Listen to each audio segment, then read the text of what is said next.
November 18, 1942. Henderson Field, Guadalcanal. The heavy morning air hung across the runway as 16 Lockheed P-38 Lightning fighters from the 339th Fighter Squadron landed on the steel matting. Hidden Japanese scouts watching from the jungle quickly radioed their reports back to Rabaul, their tone filled with amusement. These were not the fast interceptors they expected from America, nor the agile dogfighters that could challenge the Zero's dominance. Instead, they saw large twin-engine planes with unusual twin booms, designs that seemed to defy everything they understood about aerial combat. To Japanese eyes trained on the elegant Mitsubishi A6M0, the American fighter looked wrong in every way. It was too big, too complicated, and a clear sign, at least in their view, of America's obsession with excessive engineering. The Zero had been stripped to the bare minimum, perfected by removing every ounce of weight and every unnecessary part, giving it unmatched maneuverability. But the Americans, it seemed, had gone in the opposite direction, adding engines, adding weight, and adding complexity. At Rabaul, the 11th Air Fleet headquarters received these reports with satisfaction.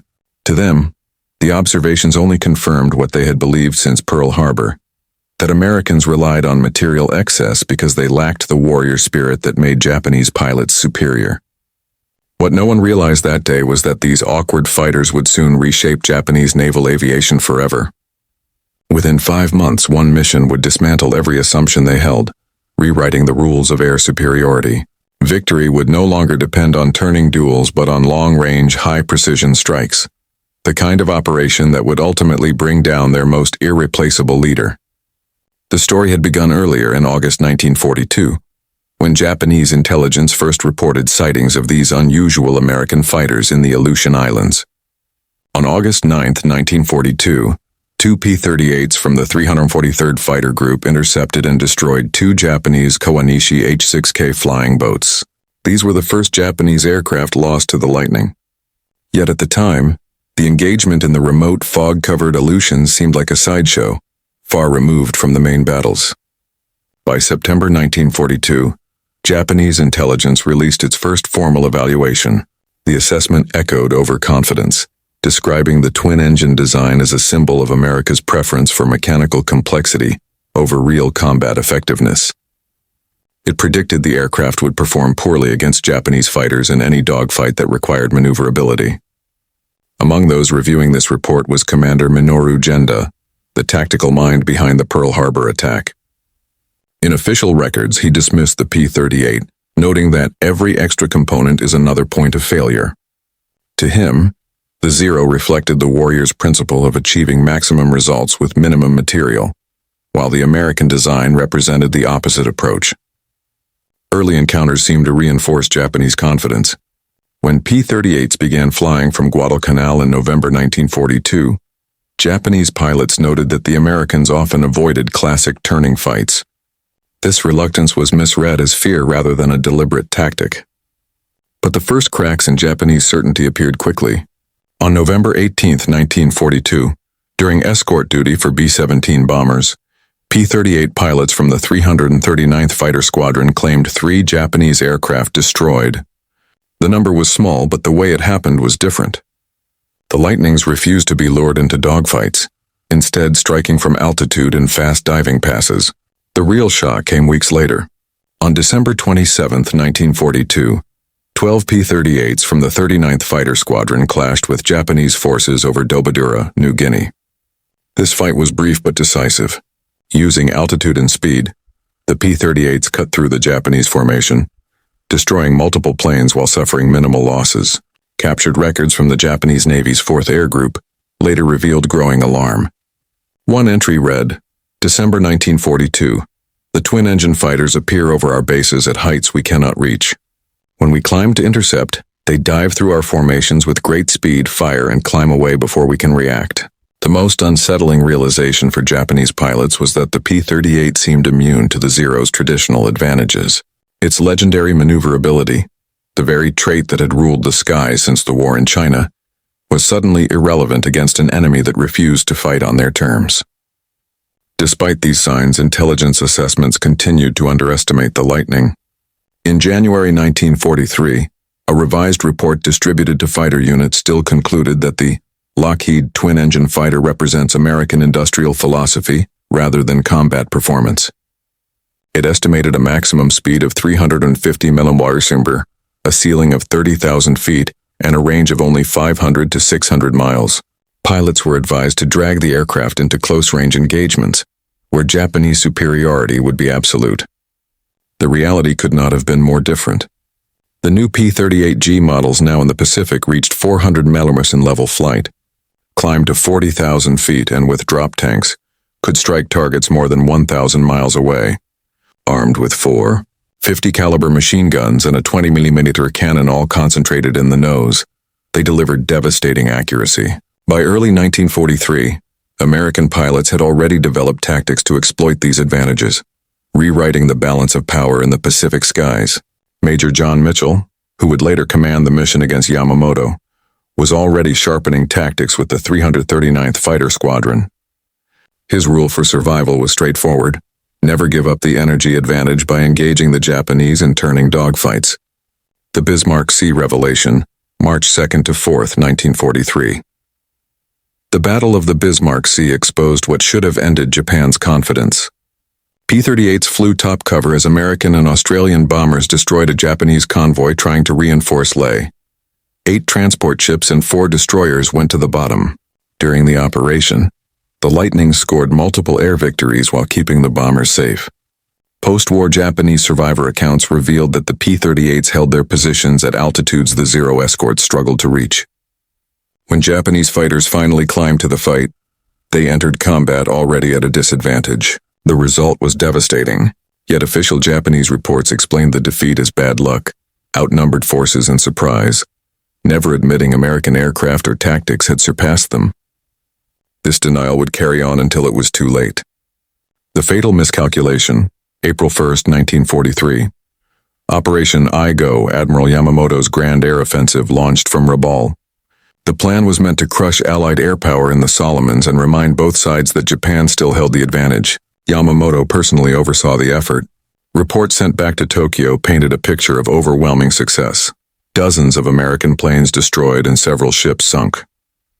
In truth, American losses were light and Japanese casualties, many to P-38s, were severe. Fueled by this false sense of victory, Yamamoto decided to make a forward inspection tour of bases in the region. It was this decision that unknowingly placed him within reach of P-38s flying from Guadalcanal. The intercepted message, April 13, 1943. American radio operators picked up a Japanese naval transmission written in the JN-25D code. At Pearl Harbor, cryptanalysts worked for hours until they unlocked the message, Yamamoto's exact inspection schedule. It detailed that on April 18th, the commander-in-chief would leave Rabaul at 600 in a medium bomber, escorted by 6 fighters, with exact times for each stop. The intelligence reached Admiral Chester Nimitz, who immediately approved an interception. Only one plane could carry out such a mission, the P-38 Lightning. But the target zone was 400 miles from Guadalcanal, at the very edge of the P-38's range even with drop tanks. Mission planning, April 17, 1943. Major John Mitchell was assigned to plan the interception. His course had to cover 600 miles, avoiding Japanese-held islands and coastwatcher positions. The flight would skim the ocean at wave-top level to evade radar.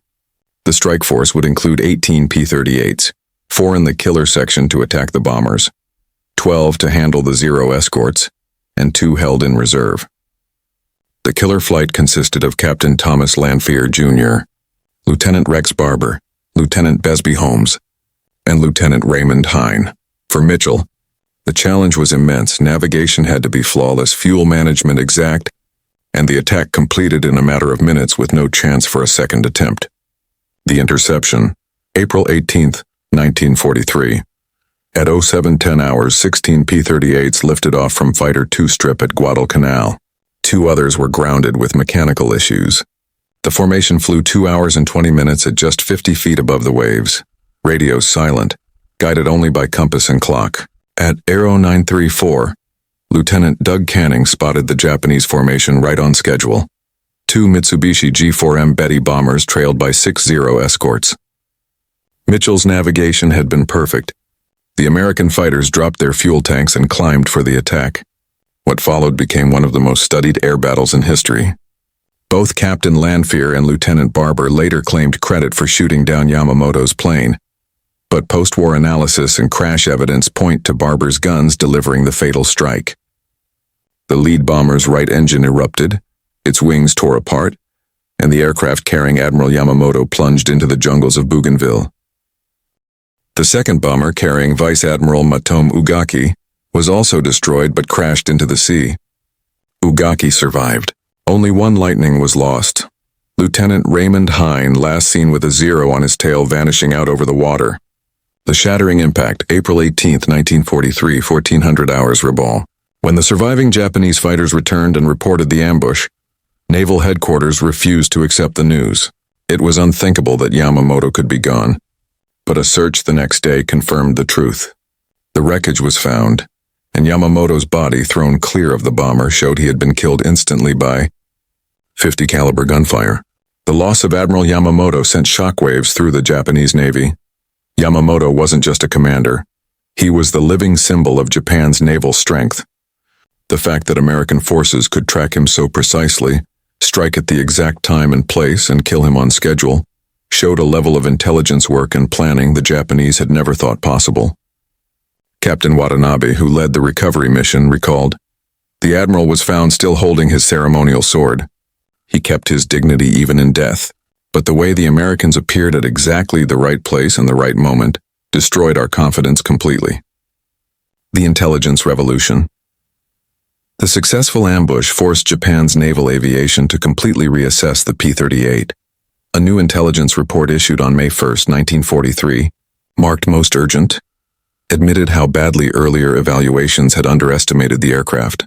The report stated previous assessments of the Lockheed Type L fighter are rescinded. Maximum speed exceeds 400 mph, service ceiling over 40,000 ft, combat range beyond 1,000 mi with external tanks. Armament, concentrated firepower far greater than expected. Climb rate, superior to all Japanese fighters above $15,000 a fire. The warning was blunt. This aircraft represents capabilities beyond past experience. Do not engage unless a clear tactical advantage is present. The Tactical Revolution. In May 1943, the Imperial Japanese Navy issued new directives on how to fight the P-38. These rules flipped years of doctrine on its head. Do not chase them above 20,000 water. Do not follow them in high-speed dives. Attack only when they are locked into ground attack or bomber escort. Break off if the P-38 holds the altitude advantage. For a force that had always valued aggressive spirit over material strength, this retreat from direct combat was unprecedented. The growing losses. Throughout 1943, P-38 steadily dismantled Japanese air power in the Solomons and New Guinea. The damage went beyond lost planes. It was the loss of veteran pilots that proved devastating. American pilots often survived being shot down, thanks to rescue teams and the P-38's ability to limp home on one engine. Japanese pilots, however, usually didn't return. By September 1943, most of Japan's experienced pre-war aviators were gone. Their replacements, rushed through shortened training, couldn't compete with American P-38 pilots who were gaining skill and confidence every month. The numbers told the story. Average Japanese pilot flight hours before combat 1943, 200. Average American P-38 pilot flight hours, 1943, 400 plus. Japanese pilot survival rate after 10 missions, 40%. American P-38 pilot survival rate after 10 missions, 80%. The bomber offensive. In October 1943, another strength of the P-38 came into play, its unmatched escort range. P-24 Liberators, once vulnerable, could now strike deep into enemy territory with P-38s protecting them from start to finish. The math was crushing. P-38 escort range 1,000 ME. Zero combat radius even with drop tanks, 600 mir. This meant American bombers could launch from bases the Japanese couldn't reach, all while enjoying constant fighter cover. The Charles Lindbergh factor. In 1944, famed aviator Charles Lindbergh arrived in the Pacific as a civilian technical advisor. He taught P-38 pilots advanced fuel-saving techniques that extended their range by as much as 30%. He also showed them how to use the P-38 effectively as a fighter bomber, dropping bombs with accuracy while still fighting as a first-class interceptor. This flexibility widened the gap even more. The Marianas Turkey Shoot. By June 1944, the tide had turned completely. In the Battle of the Philippine Sea, later called the Great Marianas Turkey Shoot, American forces crushed Japanese naval aviation. While F-6F Hellcats bore most of the fighting, P-38s from land bases played a crucial role in long-range escort and reconnaissance. Surviving Japanese pilots described the nightmare. American fighters seemed to be everywhere, always higher, always more numerous. The ace race through 1944, P-38 pilots in the Pacific entered what they called the ace race, competing to rack up aerial victories. Their records spoke for themselves. Major Richard Bong, 40 victories. All in P-38s. Major Thomas McGuire, 38 victories. All in P-38s. Colonel Charles McDonald, 27 victories. Lieutenant Colonel Gerald Johnson, 22 victories. These tallies, achieved in just 2 years, surpassed the lifetime scores of most surviving Japanese aces who had been flying since 1937. By then, the P-38 Lightning wasn't just a fighter. It was an ace-making machine and a weapon that redefined the air war in the Pacific. The final assessment. By 1945, Japanese naval aviation was finished as an effective combat force. The P-38, along with other American fighters, had not only destroyed aircraft, but had erased the entire foundation of Japanese air combat knowledge. A post-war Japanese technical review admitted how badly American engineering had been misunderstood. The P-38 reflected design choices Japan never grasped: redundancy instead of simplicity, twin engines that gave pilots a chance to survive, energy-based tactics rather than close-in maneuver fighting, concentrated firepower instead of dispersed weapons, multi-role capability instead of strict specialization, pilot protection favored over saving weight. Every feature once dismissed as too heavy or unnecessary turned out to be decisive in real combat.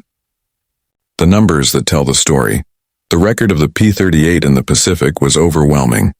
Confirmed Japanese aircraft destroyed, more than 1,800, including Admiral Yamamoto's G-4M on April 18, 1943.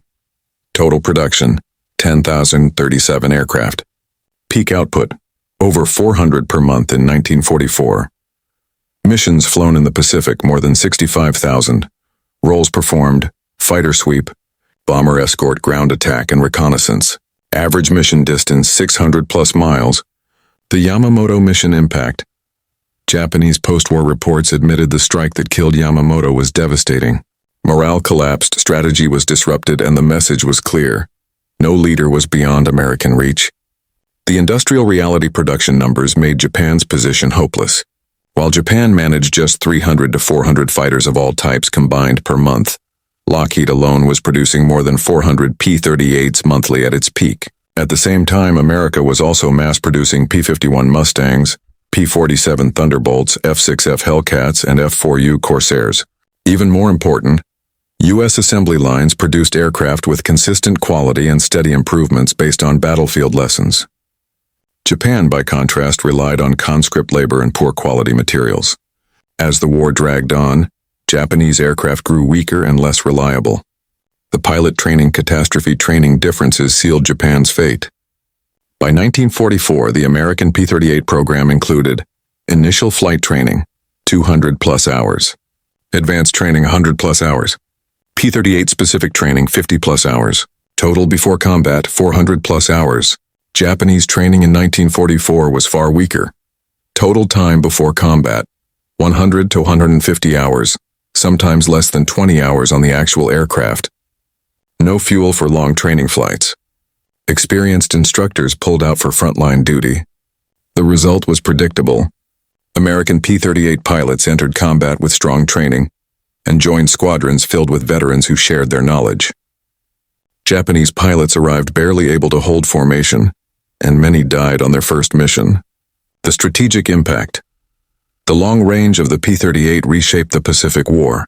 Japanese planning papers from 1944 showed the fear clearly. All fleet movements must account for P-38 reconnaissance and strike ability.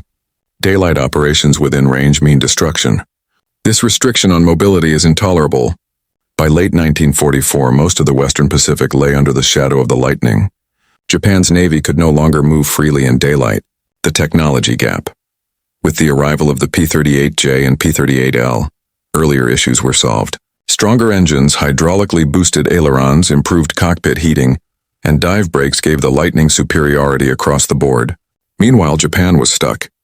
They struggled to keep producing the outdated Zero, with no capacity to develop new designs in meaningful numbers. Advanced models like the N1K2J George and Ki-84 Frank were excellent, but they came too late and in too few numbers to change the outcome. The testimony of survivors, Japanese pilots who survived the war, gave striking testimony about how their views of the P-38 changed. Lieutenant Commander Sadamu Kamachi, interviewed in 1946, admitted, "We began the war believing spirit and skill would overcome American materialism. The P-38 proved that technology, when used correctly, defeats spirit. You cannot fight physics with courage." Captain Tetsuo Tanamachi, who survived with 32 victories, said, "The P-38 was not the best at turning, not the fastest, not the highest, but it was good enough at everything, and it was everywhere. We called them twin-tailed shadows because they always seemed to be waiting for us." The legacy. By the end of the war, the P-38 had proven itself as more than just a fighter. It was a symbol of American industry, innovation, and training. It erased Japan's air power, broke their doctrine, and left behind a legacy as one of the most decisive weapons of the Pacific War. The Symposium, 1962. In 1962, at a joint U.S.-Japanese aviation history symposium, veterans from both nations reflected on the impact of the P-38 Lightning. Former Captain Minoru Genda, who by then was serving in Japan's parliament, admitted, "The P-38 was the first undeniable sign that we had completely misunderstood modern war. When it killed Admiral Yamamoto, it destroyed more than a man. It destroyed our entire way of thinking. We believed wars were won by superior warriors. The Americans showed wars are won by superior systems." Former Major John Mitchell, who had led the Yamamoto interception, replied, "We couldn't build a fighter that could outturn a Zero, so we built one that didn't have to. That's the American way. If you can't beat them at their game, change the game entirely." The reunion, 1985. At a 1985 veterans reunion in Hawaii, surviving Japanese naval aviator Kenji Yanaga, who had once escorted Admiral Yamamoto, offered his own reflection. "We dismissed your P-38 in 1942 because we judged it by our standards. We prized elegance. You prized effectiveness. We sought perfection in one area. You sought adequacy in every area. We built the ultimate sword. You built a gun that made swords useless." The killing of Admiral Yamamoto was not just a successful strike. It was a demonstration. It showed that America could reach anyone, anywhere, with an aircraft we had dismissed as impossible. The greatest lesson was this: the P-38 taught us modern war is not about individual skill, but about systems. Not about warrior spirit, but about industrial power. Not about elegance, but about practicality. We laughed at the P-38 in 1942. By April 18, 1943, it had killed our greatest admiral. By 1944, it controlled our skies. The laughter stopped forever when we realized we were not fighting pilots. We were fighting an industrial system that could build quality in massive numbers. To the men who flew the Lightning, you didn't just win a war. You changed how wars will be fought forever. Epilogue. The numbers that mattered. Admiral Yamamoto's death on April 18, 1943 was more than the loss of Japan's most brilliant strategist. It was the moment Japanese naval aviation's future was sealed. The P-38 Lightning had shown that American planning, intelligence, and technology could reach across the Pacific with precision. The 16 P-38s that left Guadalcanal that morning carried more than guns and fuel. They carried a message. The age of industrial warfare had arrived. Battles would no longer be decided by the courage of individual warriors, but by the ability to produce superior weapons, train pilots thoroughly, and apply technology with precision. From November 1942, when Japanese commanders laughed at the ungainly twin-boom fighters arriving at Guadalcanal, to April 1943, when those same fighters brought down Yamamoto, and then to 1945, when P-38s freely patrolled the skies over Japan itself, the transformation was complete. Japan had laughed at complexity, only to find it was sophistication. They mocked abundance, only to discover it was decisive. They dismissed the Lightning as too large, too mechanical, too American, only to realize those traits made it perfect for the war America was prepared to fight. The laughter lasted 5 months. The consequences would last forever. The P-38 Lightning did not just shoot down Admiral Yamamoto on April 18, 1943. It shot down an entire philosophy of warfare. It proved that in the modern world, the assembly line beats the sword, mathematics beats spirit, and technology defeats tradition. They laughed at the lightning until it struck. After that, the only sound was the steady drone of twin Allison engines carrying American power, wherever it chose to fly, whenever it chose to strike. The mission itself tells the story. 16 P-38s flew 435 miles from Guadalcanal, navigating only by compass and clock. They intercepted their target within 1 minute of the planned time, destroyed Yamamoto's aircraft in less than 10 minutes of combat, and returned with the loss of only one plane. This was not luck. This was not coincidence. It was American training, planning, and technology working exactly as designed. The Japanese officers who laughed at the P-38 in November 1942 learned the harshest lesson of modern warfare. Never mistake different for inferior.